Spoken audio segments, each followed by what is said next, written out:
Guys, and welcome to our final lecture of the semester. We are going to cover chapter 14 today and talk a little bit more about world food and nutrition.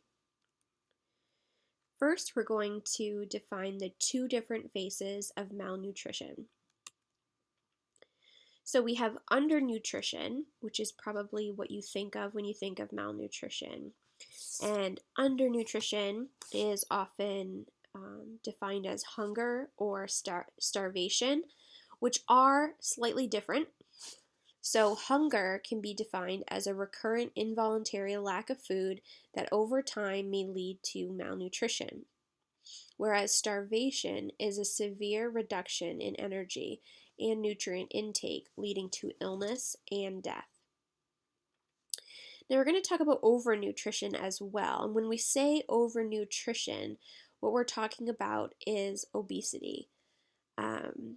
Overnutrition is much more prevalent of an issue as it once was, and because a person is consuming more than what they need, it is considered malnutrition and can be just as dangerous as undernutrition. The impact of undernutrition. So if people aren't getting enough nutrients and calories, that increases the likelihood that they could give way to low birth weight babies. Infant mortality rate is a statistic that you see a lot if you're looking at population data. It refers to the number of deaths in the first year of life per 100 live births. An infant mortality rate is often given on the country basis. So you'd be more likely to see an infant mortality rate for France or for the United States or for Canada or for China, and oftentimes that infant mortality rate is used to compare the prenatal and postnatal care that's available in those countries. Undernutrition can also lead to infections, growth stunting, so a decrease in linear growth rate. Stunting of growth can also decrease adult productivity and again increases low birth weight babies. Undernutrition can also be characterized by abdominal obesity, which you wouldn't necessarily think of with undernutrition. But for some people who are undernourished, they may actually be undernourished because they aren't getting enough of the nutrients that they need, or whether those are micro or macronutrients. So maybe not enough vitamins, maybe not enough protein or carbohydrates. They may just be eating a really poor diet that consists of a lot of fat and sugar. And so in that instance, you might see someone that is obese, but they are in fact undernourished just because they aren't getting those specific nutrients that they need to live a healthy life. The cycle of malnutrition. So this is a cycle that we see all too often in communities where individuals are malnourished. So we'll start at the top with pregnant women. If a pregnant woman is malnourished, then she might experience low weight gain, and also there's an increased risk of maternal mortality. So, due to the pregnant woman being malnourished, she might give birth to a low birth weight infant. There's a higher mortality rate for those infants. The infant that she has may have impaired mental development, and also an increased risk of adult chronic disease. As that infant grows, if its malnutrition continues, then it may have stunted growth as a child, also reduced mental capacity, and impaired immunity. So, a malnourished child has difficulty fighting off infections and other diseases. As that malnourished child grows to be an adolescent, they continue to experience stunted growth, which also decreases their overall physical capacity just because their stature is smaller. Um, then, as an adolescent that's malnourished, they would develop into an adult male or female, um, with poor health and also poor productivity in the workforce, due in part to a stunted growth and a smaller stature. And then the cycle would continue for a malnourished female who gets pregnant, and it just keeps going around and around unless there is some um, positive interference somewhere at some point in that cycle where the nutritional status of the individual is improved. Overnutrition, a world issue. The number of overnourished people actually exceeds the number of undernourished people. So, a lot of times when we think of malnutrition, we think of children starving in other countries. And while that is an important issue, the number of overnourished people, so the number of folks who are obese, actually is higher than the number of those who are undernourished. It's estimated that by the year 2030, 57.8% of the world's population will be overweight or obese. The prevalence of overweight and obesity is also growing among children. So, why do undernutrition and overnutrition exist side by side? Because diets and lifestyles change as economic conditions improve. So, this concept is something that we call nutrition transition, which is a series of changes in diet, physical activity, health, and nutrition that occurs as poorer countries become more prosperous. As a poorer country becomes more prosperous, they see decreases in low birth weight babies and infant mortality, and increases in life expectancy, chronic disease, and natural resource use. Diets in developing countries and rural areas typically consist of very limited foods, so very little variety in terms of the types of food that are available to them. Often, very starchy grains and root vegetables are staple foods.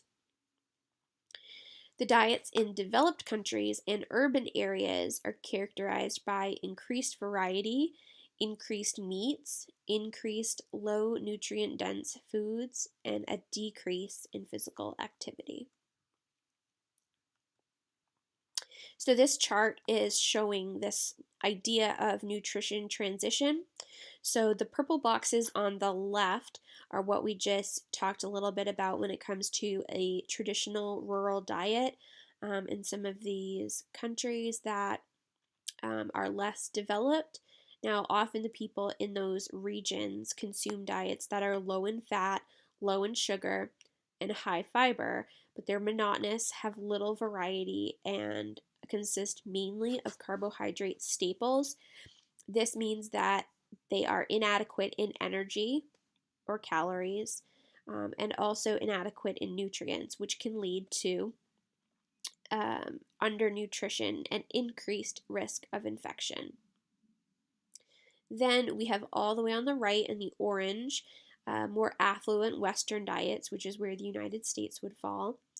A diet consisting more predominantly of foods that are high in fat, high in sugar, low in fiber, diverse and varied, and high in animal protein. These diets are nutritionally adequate but imprudent. Then, with additional behaviors like inactivity, smoking, alcohol, and stress, we see that that leads to overnutrition and diseases such as obesity, coronary heart disease, diabetes, hypertension, and stroke. So the happy medium is sort of in the green. It kind of falls right in the middle where you don't want to have an excess of food, an excess of consumption, and you don't want to have too little nutrients where you become undernourished. So the happy medium where everybody strives to be is sort of somewhere in the middle. Causes of hunger around the world. Food insecurity. Food insecurity is a situation in which people lack adequate physical, social, or economic access to sufficient, safe, and nutritious food that meets their dietary needs and food preferences for an active and healthy life. Food insecurity is the underlying cause of food insecurity is inequitable food distribution. So this can result in food shortage or the wrong combination of food to meet needs. So an inequitable food distribution just means that there's enough food in the world to feed everybody, but it is inequitably distributed in that there are some areas in the world that have too much, which can result in food waste, and there are other areas in the world that don't have enough. So the ideal would be to kind of shift that to a situation where food and nutrition is more equitably distributed across countries, to different parts of the world, and even just to different parts of, a city or different parts of a state. We certainly have inequitable food distribution, even just here in the state of Maine or in the city of Bangor. So these are certainly challenges, but they're things that we can start tackling on even a local level. Food shortages. Chronic shortages are caused by economic inequities causing lack of money, education, or health care. Populations outgrow their food supply. Cultures and or religions can limit food choices, and there may be environmental damage. Food shortages can also be caused by famine, and famine is a widespread lack of food access resulting from a disaster. So this could be caused by a drought, a flood, crop destruction, wars, or other civic conflict. Poverty. Poverty increases food insecurity, reduces healthcare access, increasing disease and disability prevalence, and reduces access to education. The impact of poverty. So this map is showing the regions of the world that are considered to have higher rates of poverty. Now, certainly in the United States, we have some states that are better off than others. Within states, we have some cities that are poorer than others, but generally, when compared to the rest of the world, the United States actually falls in the highest category of wealth, which in this graph is considered greater than or equal to $12,500 per person per year. And so you'll see the yellow is for those regions that have the lowest income per person per year. In this case, that is under $630 per person per year. The graph down at the bottom right further takes those countries and lumps them into their larger continents. So what we see, there's a total of 842 million people. the 226 million people in Africa are on average the poorest regions of the country. Then we have Latin America and the Caribbean with 47 million. You'll see they have a slightly light orange color. Next comes Asia, and so here Asia is in the orange. So you can see on the map that that corresponds to 1,840 to 3,989 dollars per person per year. So Asia kind of falls sort of in the middle, and you can see that on this map, the region of Asia has some areas that are yellow, some that are orange, and some that are red. So when you average all that out, it does fall sort of right in the middle. And then we have the developed regions, which include the United States and Canada, a lot of Europe, and Australia. And in those regions, about 16 million people. So the fewest in terms of population, but the most in terms of wealth. Overpopulation can be a cause of food insecurity. Overpopulation is when the number of people is greater than what the natural resources of the region can support. As I stated earlier, we do have enough food in the world to feed everybody. The issue is simply that it is not distributed equitably. The rate of population growth could exceed the ability to produce food for the world's population. So right now we do produce enough food. It's just not equitably distributed, but as the population continues to grow, we actually might not have enough in upcoming years.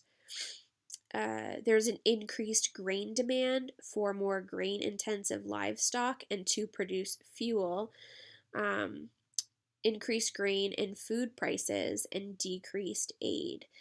So there's an increase in the amount of land that's being used to grow grain, but that grain isn't for human consumption. It's for use in fuel like ethanol and to feed livestock. So if farmland is being used to grow grain for fuel, it's not available to be used for food. In addition to land, growing grain that isn't going to be eaten by humans also depletes water systems. So world population growth, this looks at the population in billions. So right now, I guess this graph was probably last updated in 2012. So in 2012, the world population was about 7 billion people. And you'll see the red region on the bottom represents more developed countries, whereas the yellow represents less developed countries. So you'll notice right now we're in a period of very steady world population growth, but that the majority of that population growth is taking place in less developed countries. Cultural practices. In some regions, food access may be limited by gender, control of income, education, age, birth order, and genetic endowments. This means that in some areas you might have cultures that may allow the elders of a family or the eldest children to eat first, while the younger children get the leftovers. Or you may have a situation where maybe the males in a family receive most of the food, and then women get sort of the leftovers. Or there's all kinds of different, different inequality that we see in different regions of the world, which isn't even necessarily due to the amount of food that they have, but just how they choose to distribute it to people based on their cultural beliefs.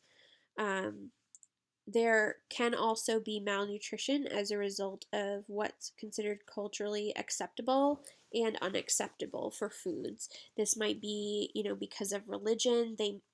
Different regions might exclude certain foods from their diet, which might lead to a nutrient deficiency. So it could be all kinds of other reasons why there are instances of malnutrition.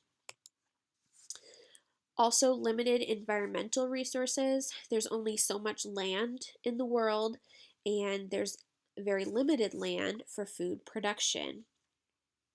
We have non renewable resources that cannot be replaced if used, such as fossil fuels and some minerals.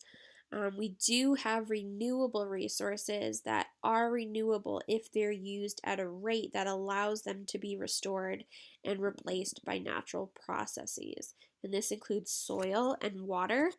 Now, it's important when you think about renewable resources that you keep in mind this definition, which is that they are only renewable if they are used at a reasonable rate.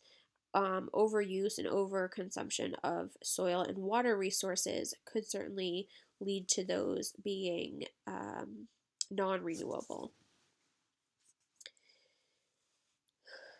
Of the land that we have that is set aside for food production, we have additional issues like soil erosion, nutrient depletion of the soil, and pollution that can actually take the land that's available for food production and limit it even further. Modern mechanized agriculture. The pros are increased food production. So this is, the large scale farming operations that we have today with big heavy machinery, and all of that is just leads to increased food production. But the cons include soil erosion and nutrient depletion, fertilizers and pesticides that pollute waterways, and the use of refrigeration, freezing, and processing that increases energy use. Here in the United States and in other developed nations, we have an increased demand for meat-based diets. Animals produce methane, which is a greenhouse gas. More methane produced with large-scale farming when waste is stored in ponds and heaps. So at some farms, um, when animal waste, they'll take animal waste and kind of lump it all together in a heap or put it in a pond, and then in those instances, the waste actually puts off more methane than it would if it were just naturally allowed to decompose into the soil. Right now, livestock in the world emits a larger percentage of greenhouse gases than all cars combined. The growth of livestock accounts for over 8% of human water use. It also releases nutrients, pathogens, and pollutants into waterways. And when we think about meat based diets, we should also think about seafood and how the oceans are being depleted of fish. And there's specific varieties that are overfished more than others. This is a photo of a fishing boat. I'm not sure what fish they're catching, but it's a lot of it. Poor quality diets. Malnutrition can occur even if enough food is consumed. This is sort of what we were talking about earlier with obesity, and how an obese person could certainly be suffering from malnutrition. They might be consuming enough food in terms of enough calories or even in excess of calories, but if they're not consuming the nutrients that they need to live, then they would still be considered malnourished. Oh, excuse me. They would still be considered malnourished. The typical diet in developing countries includes high fiber grains and root vegetables with little variety. If you remember this from that nutrition transition chart we have with the purple all the way on the left, in those developing countries, those diets can lead to deficiencies in protein, iron, iodine, vitamin A, niacin, thiamine, vitamin C, folate, zinc, selenium, and calcium. And those who are at highest risk for these deficiencies include those who are already ill, people who are pregnant, young, and older. The older an individual gets, the higher their risk for these deficiencies and for malnutrition. This photo we had earlier in our protein chapter, two instances of malnutrition. We have marasmus on the left and then kwashiorkor on the right. Another example of a micronutrient deficiency, on the left, the photo showing normal red blood cells, and on the right, blood cells of a person that is experiencing iron deficiency anemia. And another picture here of health effects of micronutrient deficiencies. On the left, we have a goiter, so that is an inflamed thyroid gland, which is located in your neck. And on the right, you can see the cloudiness in the eye. That is a result of macular degeneration, which is also associated with micronutrient deficiency. Causes of hunger in the United States. So we talked briefly. Obviously, we could talk about world nutrition for a very long time. When I was in college, I actually had an entire semester, an entire class that was only world food and nutrition. And we just kind of flew through it in about 25 slides. So we just kind of brushed over some major topics and major themes when it comes to food security in the world.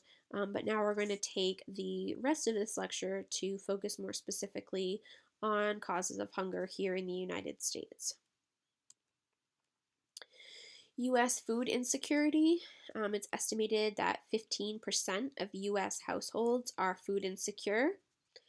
The highest rates of food insecurity are among women, children, the elderly, poor, homeless, ill, and disabled. Here in the United States, the main cause of food insecurity is poverty. More than 14% of Americans live at or below the poverty line. This reduces their access to food, education, and health care. Also can lead to increased illness and nutrient deficiencies and an increased infant mortality rate. Individuals who are considered poor also have a decreased access to healthier foods. So it's not just a decreased access to food necessarily, but it's that healthier foods. Not, are they getting enough calories, but are they getting enough nutrients to keep all of their body systems running properly? Food insecurity in the United States. So this is looking at the total population of households where 85.5% are considered food secure.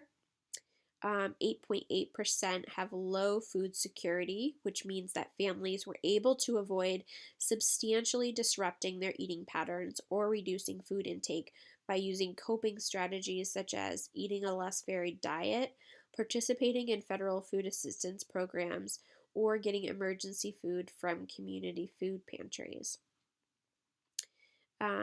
In the red, we have 5.7% of U.S. households experiencing very low food security.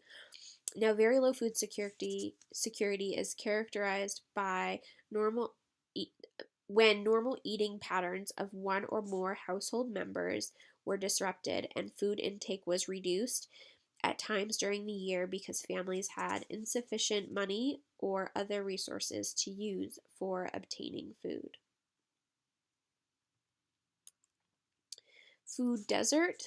This is a phrase that has been um, used more recently. You might have heard of it when talking about food insecurity.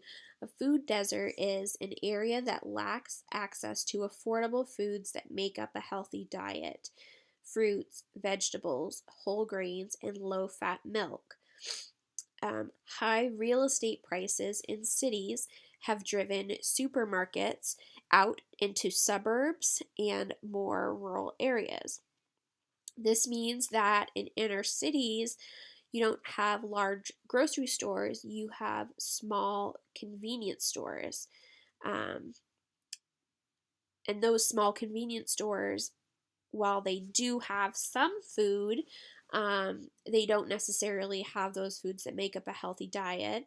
And so, for somebody that maybe lacks adequate transportation and they're unable to get to the more suburban regions where those grocery stores are, then they have to rely on the food that's nearby, which in this case isn't very healthy.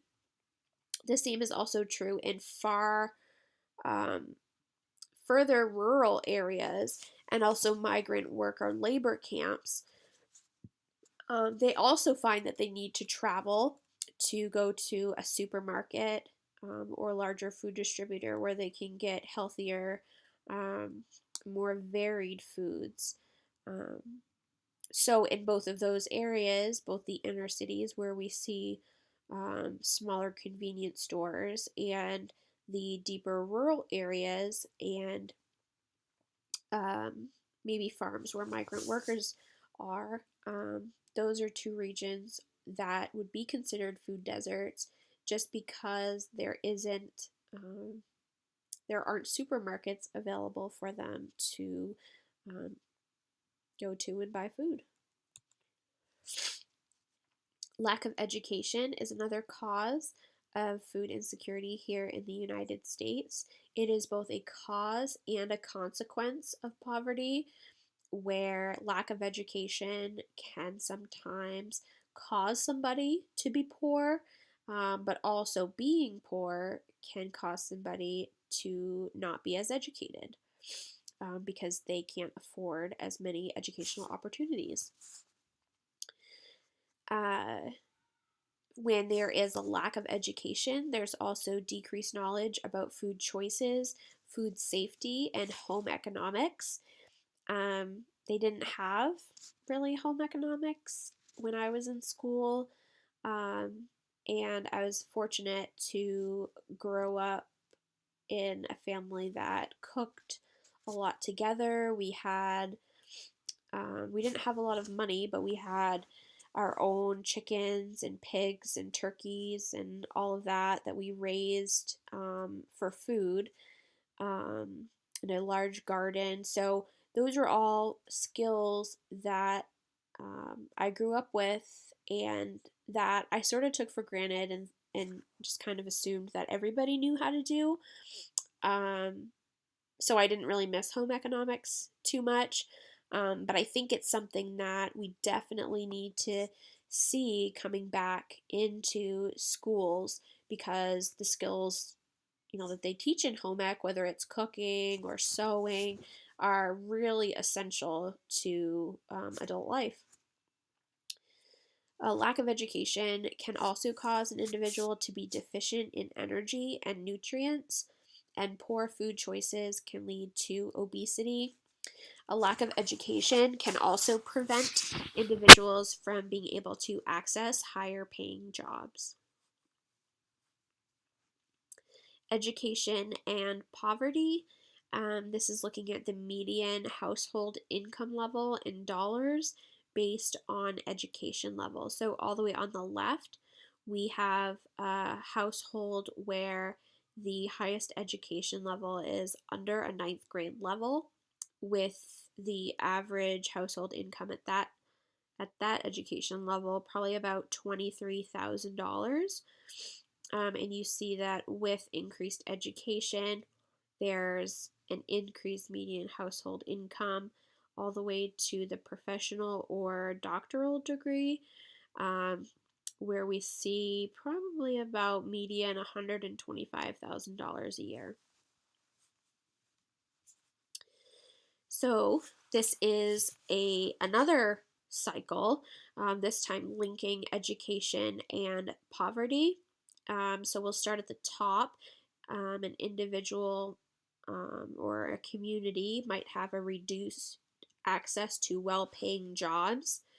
This means that individuals in those areas work long hours in low-paying jobs in order to afford to live. With low paying jobs, they would have a limited income, which means limited transportation, childcare, and relocation options, which again keeps them where they are in an area with reduced access to well paying jobs. You'll see limited income also leads to decreased access to a healthy diet. Now, maybe an individual works many low paying jobs so that they do actually have an adequate income, but because they work so many jobs, then they have little time for education or job training, which then leads to lack of work experience and education, which again keeps them in an area with reduced access to well paying jobs. So you can see there that these are vicious cycles, um, that unless there is positive intervention at some point, that cycle just continues and continues and continues. Within an individual's life, there are certain life stages that are a little bit more vulnerable to food insecurity than others. Obviously, pregnant and lactating women and small children are vulnerable populations. They have high nutrient needs, and almost 1/3 of households with children headed by single women live below the poverty line. Also, elderly individuals can be very vulnerable. They have a higher frequency of disease and disability, limiting their ability to purchase, prepare, and consume food. They're also associated with more hospital admissions and hence higher healthcare costs. So, how do we eliminate hunger? First, some solutions to world hunger. The first step would be to address population growth. We only have enough land and enough water, enough resources to feed a certain number of people. So, by addressing population growth, we can make sure that there is enough total food to go around. It's important to meet the nutrient needs of a large and diverse population with culturally acceptable foods, and also increase food production to meet our needs while also being able to maintain the global ecosystem. We have some Millennium Development Goals, and these are created by the World Health Organization. So they have these 8 goals, and different policies and different focuses of their work fall under one of these Millennium Development Goals. So the first, number 1, eradicating extreme poverty and hunger. Number 2, achieving a universal primary education. Number 3, promoting gender equality and empowering women. Number 4, reducing child mortality. Number 5, improving maternal health. Number 6, combating HIV/AIDS, malaria, and other diseases. Number 7, ensuring environmental sustainability. And number 8, global partnership for development. So that number 8 is just working in cooperation, world nations all working together towards these common goals. Short-term food aid. This can be bringing food into areas stricken by starvation. So maybe there's a natural disaster that wipes out food production in a given area. Short-term food aid would be there to sort of bridge that gap until that devastation can be cleaned up and people are able to sort of revert back to their normal food production systems. Short-term food aid often consists of agricultural surpluses from other countries, which means that the short-term food aid isn't usually food with a very good nutrient content. It does very little to prevent future hunger and just sort of allows people in those areas to just barely scrape by. It doesn't actually provide them with the nutrient that they need to thrive. Here's a photo of our Red Cross plane bringing food aid. I'm not sure where this is, but I would assume it's an area that has been hit by starvation, whether that's because of weather or some other disaster. So back to controlling population growth. The key is being able to find a balance between the number of people in the world and the amount of food that can be produced. This can be done with changes in cultural and economic factors, family planning, and also government policies. Contributors to high birth weight, high infant and child mortality rates. You might think that, well, high infant and child mortality rate, how does that contribute to a high birth rate? Well, in some areas, it's important for families to have a lot of children because they need the help. Maybe they have a family farm. They need children to help work on the farm, help provide for the family. And if there is a high child mortality rate, there's a higher likelihood that they won't have a baby that reaches adolescence or adulthood and is able to help out. So to combat a high infant mortality rate, we see a higher birth rate where there are more births, but those births don't necessarily reach the age of late childhood, adolescence, because of that higher infant and child mortality rate. This is a little bit more of what I was just touching on with the high birth rate, where children are needed to work on farms, help support elders in the community, and contribute to the family's economic survival. There's also gender inequality in a lot of areas. Girls are told to work at home rather than go to school. And by limiting their educational opportunities, women have few options other than staying home and having children. Programs to decrease birth rate, fostering economic development in a region, ensuring access to food, shelter, and medical care. These can reduce the need for working children, providing education for girls, and also providing health and family planning services acceptable to the population and compatible with regional, cultural, and religious beliefs. So far in terms of balancing people and food, we've talked about how to bring down the birth rate. Now, the other side of that is increasing food production while still being mindful of the ecosystem. And with that, we see sustainable agriculture as the solution. Sustainable agriculture is Consists of food production methods that prevent environmental damage and allow land to restore itself so food can be produced indefinitely.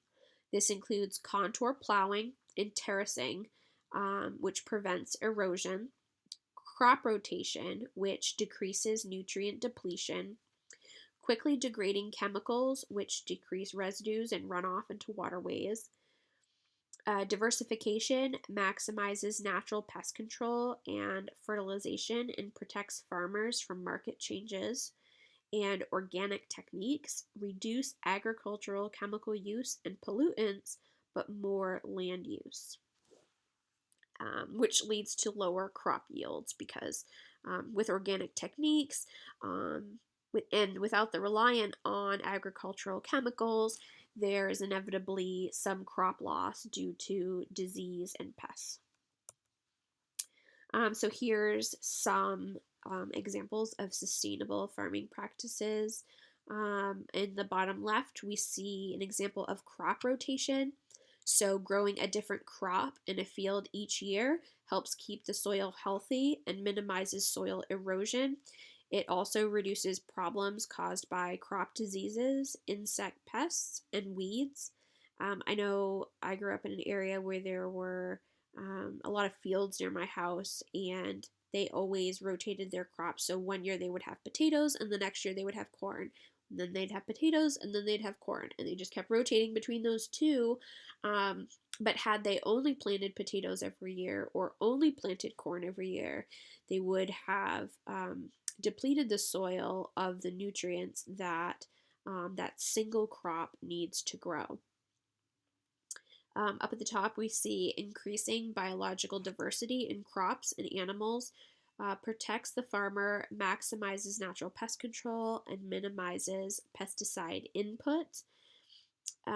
Having both crops and livestock allows the farmer to recycle crop nutrients by spreading livestock manure on a field. Animals can feed on weeds and crop waste that cannot be used as human food. All right, we mentioned economic development as a means for decreasing birth rate. So with regard to food insecurity, we know that poverty and hunger go hand in hand. So as long as there's poverty, there will be hunger. And that's because the poor do not have access to enough foods to maintain their nutritional health. So what are the needs? They need economic development leading to safe and sanitary housing, access to healthcare and education, and resources to acquire enough food. They also need government policies that work to reduce poverty and improve food security by increasing the population's income, lowering food prices, or funding food programs. Trade, industrial economic development can help provide food, increasing international trade. Food availability is dependent on whether a country's agricultural emphasis is on producing subsistence or cash crops. So, the food that a country is producing, are they producing it for themselves to eat, or are they producing it to sell or trade to someone else? Education for better nutrition. Education can teach consumers what foods to grow, which foods to choose, and how to prepare them safely. When introducing a new crop or changing traditional dietary practices, education is really important because it can be difficult for a community to maybe accept a new crop or dietary practice. So, with that education, kind of let people know why the change is taking place and make them more likely to go through that transition. Education around nutrition can also work to encourage breastfeeding. The World Health Organization recommends that infants be exclusively breastfed for the first 6 months of life, then continued for up to 2 years of age or beyond, while offering other complementary foods. We've talked about fortification, where nutrients are added in to already existing foods. Fortification can be useful, but it does not work to provide energy. It can be used, though, to increase protein quality and eliminate micronutrient deficiencies. Foods that are selected for fortification should be consistently consumed by the majority of the population. So, this is like in our last lecture when we talked about the development of golden rice. In that instance, rice was chosen because it was a diet staple of those regions. In fortification, the nutrients should be added uniformly and in a form that optimizes its utilization. A term that is often used is biofortification, which uses plant breeding to increase the nutrient content of staple foods. Nutrition safety net. Federal programs that provide access to affordable food and promote healthy eating. The safety net is a combination of general nutrition assistance with specialized programs targeted to groups with particular nutritional risks. Excuse me. So this is table 14.1 in your text. It lists some of the different programs that we have here in the United States that work to prevent undernutrition. Some of those, like the SNAP program, the target population is all low-income individuals, whereas other programs are tailored more specifically to individual populations. So there's two tables that list those.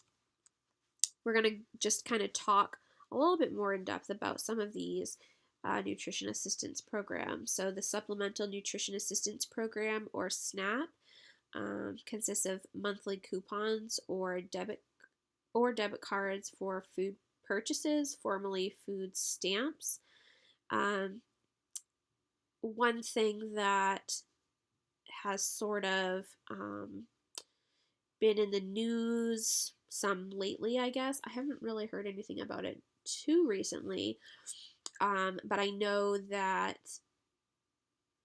there's some confusion in the general population about how SNAP works. I remember reading a headline, it might have been last year or 2 years ago, about individuals using their SNAP funds at, I don't remember where. I can't even remember where, but it was like using your SNAP card at an ATM or something like that. And I think people are unfamiliar with how EBT cards and SNAP works. When people are receiving SNAP benefits, it is often on an EBT card. It used to be like coupons or actual like food stamps, but now they're loaded onto cards. But often, if an individual is receiving general assistance or another type of monetary assistance, that money is uploaded onto that card as well. So just because an individual is using sort of an EBT type debit card doesn't mean that they're necessarily using their SNAP dollars, because there could be other funds also uploaded to those cards. For other programs that I'm just going to mention that work to target high-risk groups, we have the National School Lunch Program. I know when I was in school, both my brother and I received free and reduced lunch. There's the Special Supplemental Nutrition Program for Women, Infants, and Children, which is abbreviated to WIC. The Child and Adult Care Food Program, and also the National School Breakfast Program. Hunger relief, church, community, and charitable emergency food shelters provide basic nutritional needs. A lot of these food banks and shelters were initially established as a means of emergency food distribution. As we've seen rates of food inequality increase, these agencies and organizations that were initially supposed to be for emergency food, we have now seen more folks who are experiencing food insecurity have to rely on these organizations on a more regular basis. Food distribution programs use food obtained through food recovery, which involves collecting food wasted in fields, commercial kitchens, restaurants, and grocery stores and distributing it to those in need. Feeding America is the leading U.S. hunger relief charity and is connected to a large network of food banks. One place that I used to work for Good Shepherd Food Bank, and my job was to connect grocery stores and places like Walmart and Target with local food pantries. So at the end of the day, when meats or fruits and vegetables were pulled from the shelves because they were going to be going bad maybe in a couple days, maybe they were a few days behind their expiration date. They weren't bad, but they were before maybe the sell by date or didn't have many days left. I was able to connect those supermarkets and other stores with area food banks who could get that food out to individuals who need it quickly, which does two things: it decreases the amount of food being wasted and also increases the amount of food that's available to individuals who are food insecure. Field cleaning or gathering after the harvest. We have a lot of this here in Maine. When I was finishing up my Master Gardener certification, you have to complete so many volunteer hours every year, and one of the things that I've helped with is gleaning. So, for example, in the fall, after there's been an apple harvest, for example, there was a farm, I think it was in Newport, that myself and a few other individuals went to, and the orchard had said, okay, our season's slowing down. We really aren't getting as many people coming to pick apples, but we still have a lot of apples on the trees. Would you want to just come and take them? Because if you don't take them, then they'll just fall on the ground and go bad. So gleaning, it's important to understand, gleaning doesn't mean taking a bunch of rotten apples. It means, picking what's left on the trees that isn't going to be picked or sold, so that it doesn't go to waste. And so the instance that I'm thinking of with apples, I remember it was myself and two other people, and we were at this orchard just picking apples all morning because, they basically said, whatever's left on the trees, you can take. And my whole car was filled with apples. I can't even remember how many hundreds of pounds of apples I had. But I drove them straight from the orchard down to the homeless shelter. And so that's an instance where those apples would have gone bad had they been left on the trees, but because of gleaners and a gleaning network where volunteers are able to connect that extra produce to individuals who need it, it didn't go to waste, and it went to use feeding hungry individuals. Nutrition education. People who have more nutrition information and greater awareness of the relationship between diet and health consume healthier diets. Healthy diets improve current health by optimizing growth, productivity, and well-being, and preventing chronic disease. Increasing nutrition knowledge can reduce medical costs and improve quality of life. Nutrition education helps to stretch limited food dollars by making wise choices and reducing food waste. It promotes the use of community gardens to increase the availability of seasonal vegetables. Teaches how to prepare foods from commodity distribution programs and food banks. Explains safe food handling and preparation. And government programs like the Dietary Guidelines for Americans, My Plate, and food labels work to educate Americans about wise food choices. So that is my final slide. I hope you guys enjoyed this lecture, and I will see you soon.